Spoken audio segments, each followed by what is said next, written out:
Do you remember Fillmore? I have no idea what that is. It was a show on Disney Channel. When? So, like, when we were kids, it was animated, like, he was a detective. I don't remember this at all. It has, like, a meme. That chicken was dry, real dry. That might ring a bell, but hmm, yeah, I don't remember. Do you remember Fillmore? That is a question I've been asking all year because I do remember Fillmore. Maybe not distinctly or with the same fervor of a child, but I do remember it. It existed. It exists? It has to, right?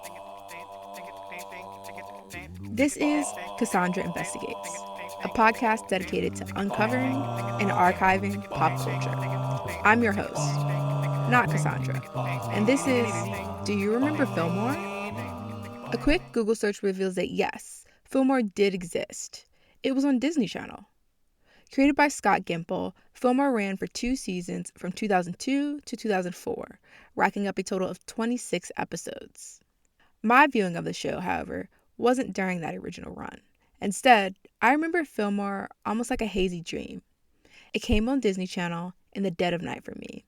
Think 2 or 3 a.m., when everyone else was asleep. I know the lead was a black kid, Cornelius Fillmore, voiced by Orlando Brown, a la That's So Raven fame, and that he solved mysteries with his partner, Ingrid III, a young goth played by Tara Strong. However, when I was rediscovering the show, I found something odd. In the United States, there wasn't a legal way to stream Fillmore. I mean, you can watch it on YouTube, sure, but the show had no home on any official streaming service. I couldn't buy it on Apple, nor any other platform. I couldn't stream it on Disney, and I couldn't find a physical DVD. To put this in perspective, Fillmore's contemporary, Kim Possible, is not only available to stream on Disney Plus, but can be bought digitally on Apple and Amazon Prime. There's also still physical DVDs available to be purchased. Simply put, Kim Possible is accessible, Fillmore is not. With the show's main source of access being YouTube and the Wayback Machine, I began to realize how tenuous its survival is. Fillmore's continued existence on these sites relies on Disney allowing it to exist there. If at any point in time the megacorporation wanted to pull it down, it could, leaving Fillmore particularly vulnerable to a fate that I wish on very few pieces of art, becoming a piece of lost media. That's why this year I set out on an investigation. A Wikipedia page and my memory were not enough. I wanted to create an oral history of the show, interviewing the people who knew the show best, the cast and crew. What I discovered was something unexpected. Behind Fillmore were people's hopes and dreams. It was a show that led to love, where tragedy was experienced, and in some way became a living memorial, keeping the spirit of a friend alive. Before I get into all that, I needed to answer one question. How the hell was I going to find these people? The internet. That's how I found these people. The internet in a kindly worded email. That's how I ended up on a Zoom call with a core part of the making of Fillmore. My name is Christian Roman, and I was the director and lead designer on Fillmore, Disney's Fillmore. Christian was one of Fillmore's original members. This spring, he was gracious enough to talk to me about the show. A middle-aged white man with graying blonde-brown hair, Christian wears glasses and talks to me from his at-home studio in California. He has the kind, infectious energy of an uncle that you really want to hang around. However, we aren't here to talk about modern-day Christian. I was a little bit more interested in a Christian from long ago, over 20 years to be exact, from 1999. What were you doing before you landed Fillmore? What was going on for you career-wise? At the time, I was looking to rise up. I started off on The Simpsons in about 1994, and I had an entry-level job, which was just animation layout, just kind of the basic animation part. And I worked my way up into storyboarding and then storyboard supervisor. But I really wanted to direct on a show. Christian would get his wish, becoming episodic director for the WB's animated adult sitcom, Mission Hill. When I was on Mission Hill, I was in charge of a few episodes, and I knew a lot of shows at the time had like overarching supervising directors that managed the whole thing, and that's what my goal was. How did this lead to you getting involved with Fillmore? When I was on The Simpsons, I had met Scott Gimple because he was an editor at Bongo Comics, and I would do some Simpsons comics in my downtime. So in the intervening years, he had gone on to be a writer at Disney, and he had an idea for a show. And we had worked really well together on the Simpsons comics. So he contacted me because he had an idea for a show he wanted to pitch called Fillmore. And this had to have been in like 1999 or so. And I said, yeah, sure, I'd love to, but I'd love for me to be the director of the series. I want to be in charge of the whole show if it goes. And he was like, absolutely, sure. So that's where it started. What attracted you to Fillmore creatively, outside becoming the series director? I'd never really gotten to work in action, and the idea of doing a really cool action show was the thing that really drew me to work on Fillmore. I also loved police procedurals, and this was definitely a police procedural, and I loved the irony of it being done in the middle school. Like at the time, a lot of kids' shows took place in school because the conventional wisdom by the executive was that, oh, kids want to see shows about what they do every day. And I thought, I don't know if that's true. On top of that, when I was in elementary school, there was a safety patrol and they had the orange sash. And that's what I based the orange sash on. And I always wanted to be in the safety patrol. I thought it was so cool. And I never got to be in it. So this is kind of a wish fulfillment opportunity for me too. As series director, Christian was responsible for designing the characters as we now know them, translating Scott's ideas into character designs that could be replicated over and over again by other artists. What was your core inspiration for the character of Fillmore's design? Well, there was first Keith, Scott's friend, who was a writer and pretty much looked like Fillmore, like bald, glasses. And Wait, is Fillmore not based on Orlando Brown? Orlando did the voice, but that voice was decided way after we came up with the designs and started making this show. That was strictly Keith from the get-go. And of course, Keith was an adult. The picture I had of him was an adult, so I had to kind of shrink him down. But he was the main inspiration for the look of Fillmore. I would like to argue that in my defense, Fillmore being based off a then young Orlando Brown wasn't entirely insane. At that age, Brown had a close shave and a wide square-like nose. And while his eyebrows weren't half as thick, there was a resemblance. However, that resemblance is nothing compared to Keith and Fillmore. Christian had managed to successfully recreate the man, leaving only his mustache out when creating the design. Did you ever get to meet Keith? I may have met Keith, but I think only like a couple times. I never really had a chance to really like talk to him about, the show and how it looked like him. So I never got a chance to really meet Keith. I wish I had. Was Ingrid inspired by a real-life person as well?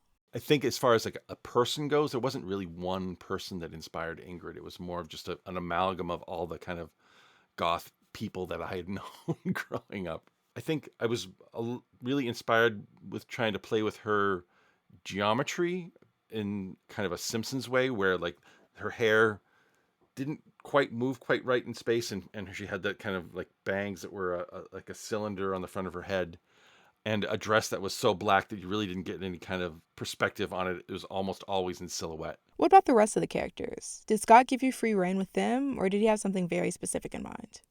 Actually, now that I think about it, the other design that was specific was the Principal Folsom. For a while, Scott had worked with a major producer in Los Angeles. I think it was Danielle Steele. And so he wanted her to look like her, just this kind of no-nonsense business type. So that design was based on Danielle Steele, I think. But then like Vallejo, I know that Scott had really wanted Horatio Sands to be the voice for that. So I think Vallejo's design looked a lot like him. And for the most part, the other characters were just like not really inspired by anybody in particular. Overall, what guided your designs for the show? Thought about, my own experiences in school as far as the safety patrol and that orange sash.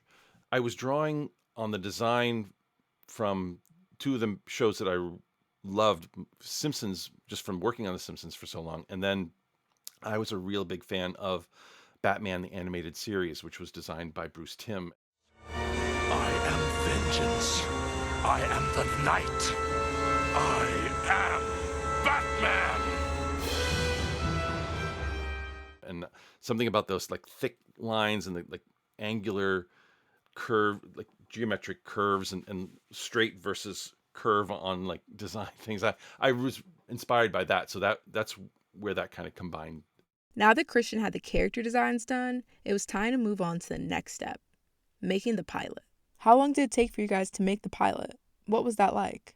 Oh man, we made 2 pilots because Disney executives at the time really believed in it, but they still wanted to make sure that we made a pilot that would sell the show. So we did 2 different episodes that they ended up being made actual episodes. I remember the making of the pilots took almost a year and a half of like I drew most of the animatics and we had editors and we did temp voices. And I remember this is going to be dishing out some insider stuff, but on one of the pilots we used for temp music, we used Sabotage by the Beastie Boys as the intro. And I remember one executive like watching the pilot and going like, "What's with all that scratchy music? I don't get it." And I'm like, "Oh, come on." So it was very frustrating because it felt like we were trying to sell a really cool show to a bunch of people that didn't understand what really cool was. What made these 2 pilots different from each other? I think actually the first pilot was the same as the first episode, the one about the tagger and the like the Silence of the Lambs kind of thing. The Silence of the Lambs thing Christian is mentioning is the scene from the 1991 film, where Clarice Starling meets the serial killer Hannibal Lecter and asks him for his help solving a case. Here's Fillmore's take on that scene. Equals see you guys next class. Cornelius Fillmore, you have a new partner. Randall Julian, meet Ingrid Third. Charmed. Uninspired, unemotional, uninteresting, unimportant. We didn't come here for an art critique, Julian. Of course not. You want me to help you catch him. Why should I? And we thought that was funny. And the note we got back was, how many kids are going to understand the Silence of the Lamb references? which was a fair note. But I remember growing up watching Looney Tunes, and there were so many references to like Casablanca and things like that that I had never watched, but I still enjoyed the shows. So then after that, we made another episode that wasn't necessarily a straight parody of any particular movie or idea. It was just a show about the procedures and the bad guy and stuff like that. Despite executives not really getting Fillmore, the show did go to series, where it seems like Christian's work was never really done. So you design the characters, the show is greenlit. What now? What's your day-to-day looking like? The majority of my job was basically to keep the look of the show consistent through not only each episode, but over the series. And so the scripts, I'd get a script from Scott, we'd go over it and we'd talk about anything that he really felt was important, especially anything that had to do with the mystery as far as like clues and stuff like that. So I would circle those things and make sure that those were focused on and made sure that the designs matched what Scott needed for the story. And then I'd meet with the storyboard artists and I'd divide the script into 3, so there'd be 3 storyboard artists. And they would take their chunk of the script and they would board from like 1 page to page 7 or 8. I would look at storyboards, I would make notes on their roughs, and then have them go clean them up. And then once they cleaned those up, I would make notes on that and I'd show that to Scott. And then once those boards are done, they would go to someone who's a timer who would have these big X sheets that mark down what the animation should look like from panel to panel. And then I would look at those sheets and make sure that's what I expected it to look like. And then there was a background designer, a character designer, and I'd have to look at their designs and I'd have a handoff first and say, okay, here are the things in the script. And then they'd go off and draw them. And then they'd come back with the drawings and I'd say, oh, change this around. So I found myself just really kind of overseeing as a director, the animation director, all of the different parts. And then at the end, all the storyboards and the timing sheets and the designs are sent overseas. And then about 6 months goes by where the overseas studio animates everything. And every now and then they'd fax over, this was the time of faxing, they'd fax over questions and I'd fax them back drawings and things like that. When Christian says overseas, he isn't kidding. Those faxes would travel all the way from Los Angeles to China, where they were animated by Wang Film Productions and its subsidiary, Cuckoo's Nest Productions. Once the animation comes back, we would look at what they did. We would make notes, see if there were mistakes or things that didn't quite work, and we'd have to call them out and say, hey, could you fix this? The thing that I found myself doing the most is probably looking at the storyboards and really going over them with a fine-tooth comb as far as like, okay, this angle doesn't quite work here, let's change it, or like this needs to be a bigger moment, things like that. So I'm really working on like the view and the cinematography, and that would take hours and hours. Christian, how long were you in the office every day? I came into the office around 9:30, and then I would often leave by 8 o'clock. So it's almost an 11-hour day, usually, every day. I tried not to have any of the people working for me to work that long. I tried to stress that, you have to have a work-life balance, which I did not have, just because this was my first big opportunity and I really wanted to make it look great. So I spent a lot of time making it as best as I could. Christian would spend these 11-hour days in the Frank G. Wells building on the Disney lot in Burbank. Nestled behind black gates on Alameda Boulevard, the building is noticeable by its fading layers of light blue, yellow, and red. Built in 1997 and 1998, the building would have been fairly new by the time Christian and the Fillmore team landed in it. The offices that we were in, sadly, were very kind of generic. It felt like a generic office space. There wasn't anything kind of unique about it other than the people and the artwork that people put up. It was just like it was a building on the lot that they could swap out any other department if they needed to. Did you guys have the whole floor at least? The Fillmore floor? No, we had a Fillmore corner. We were on the same level as like Teacher's Pet, and I think Timo Supremo was going at the time, and Kim Possible was on the same floor.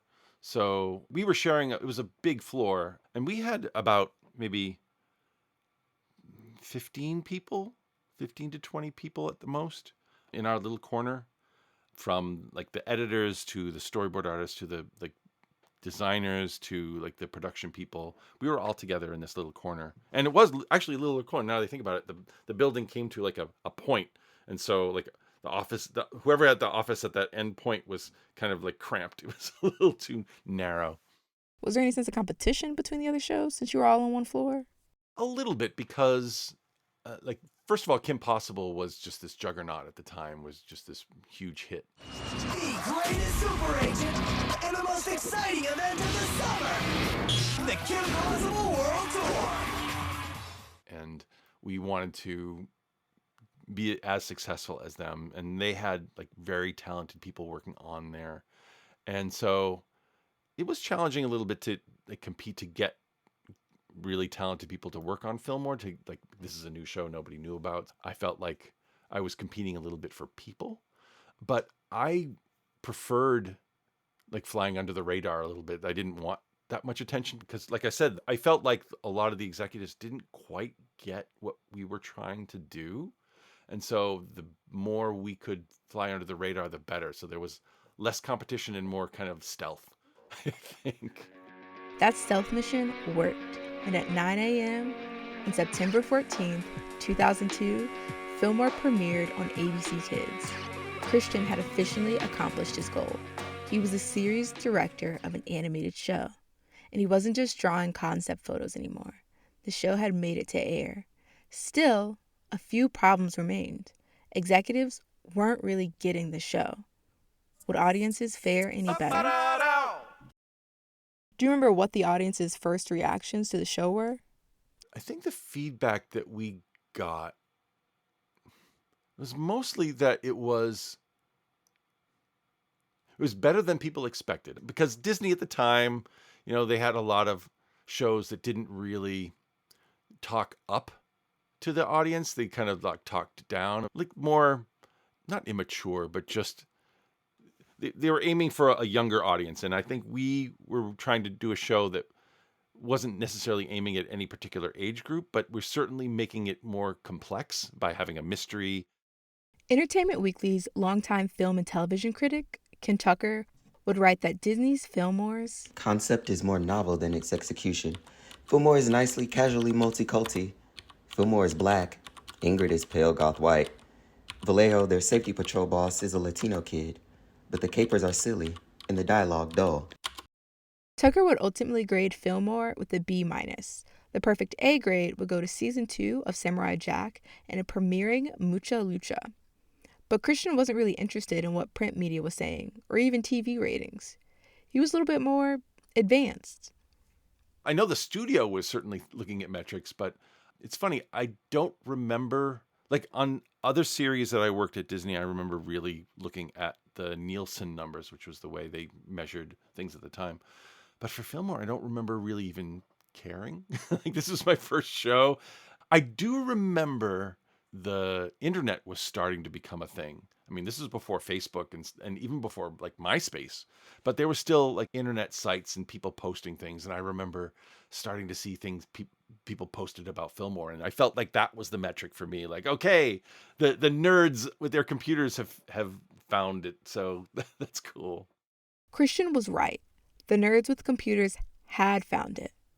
One user would describe the show as Law and Order Special Grade School Unit, which isn't exactly wrong.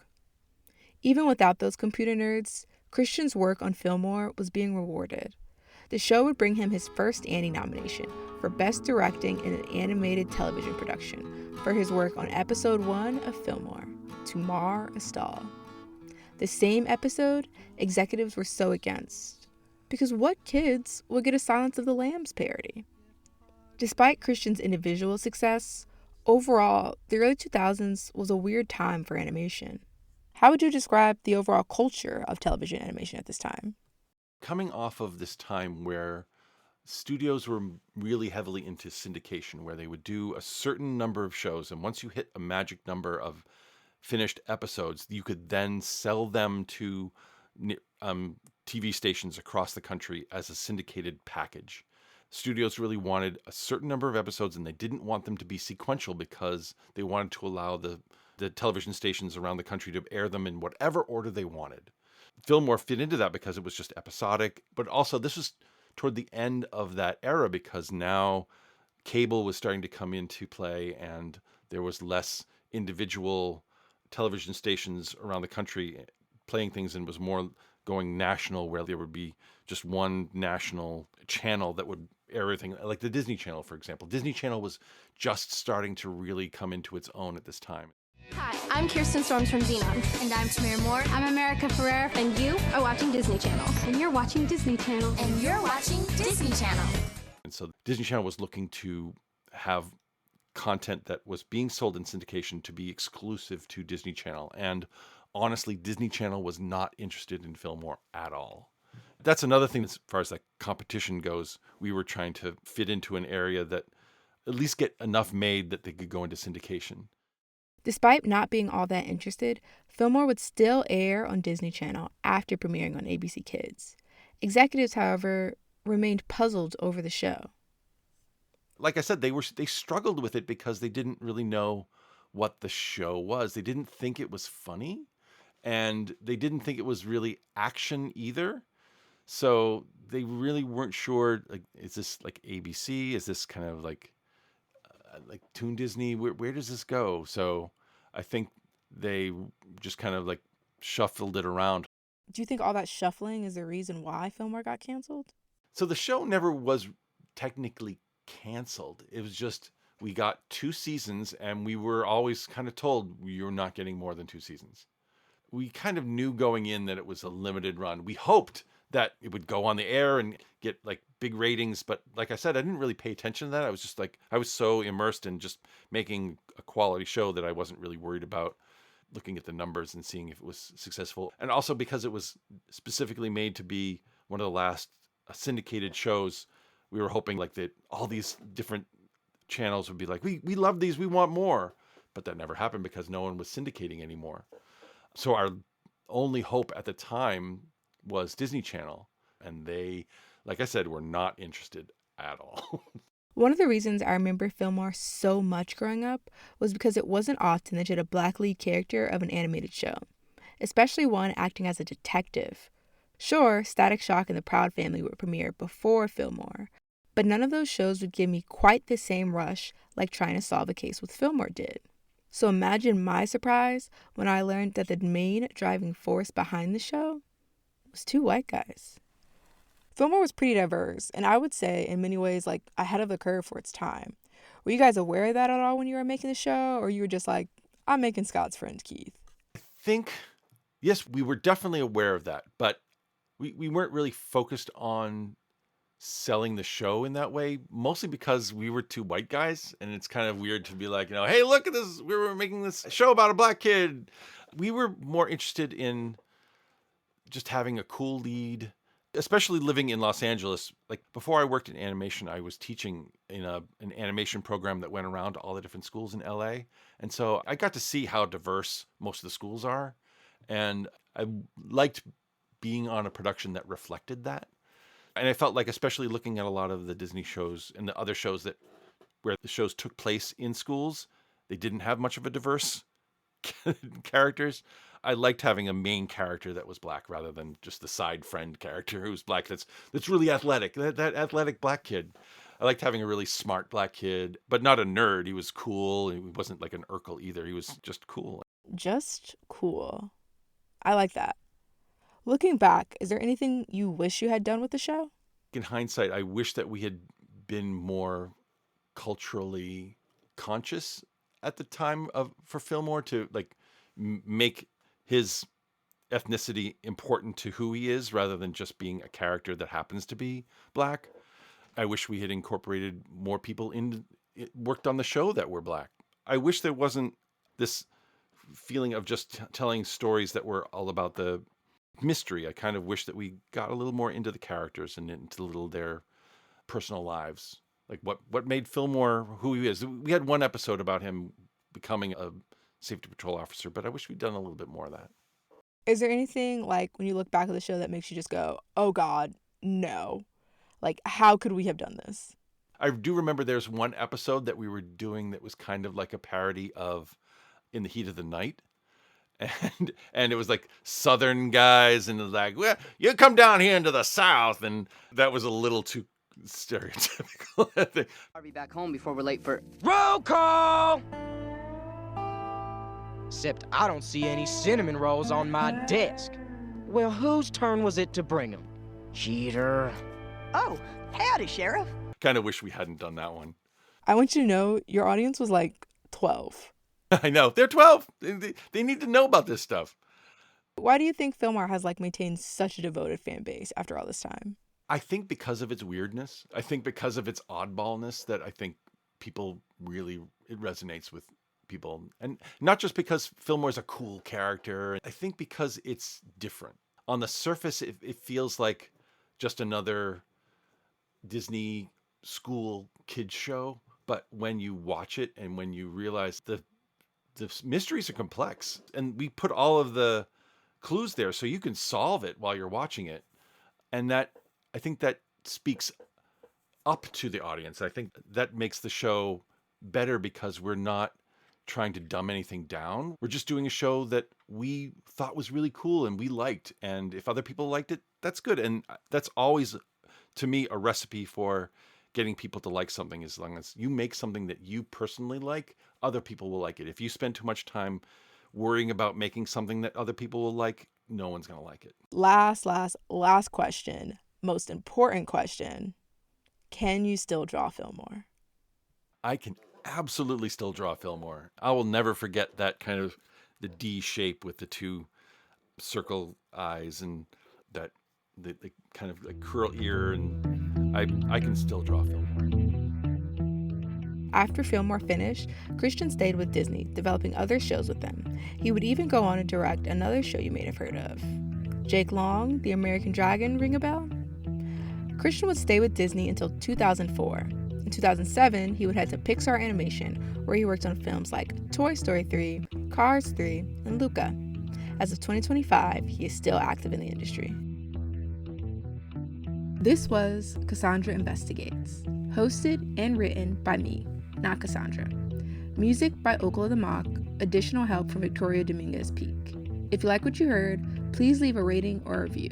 To stay up to date on my work, consider following me on Substack or even buying me a coffee.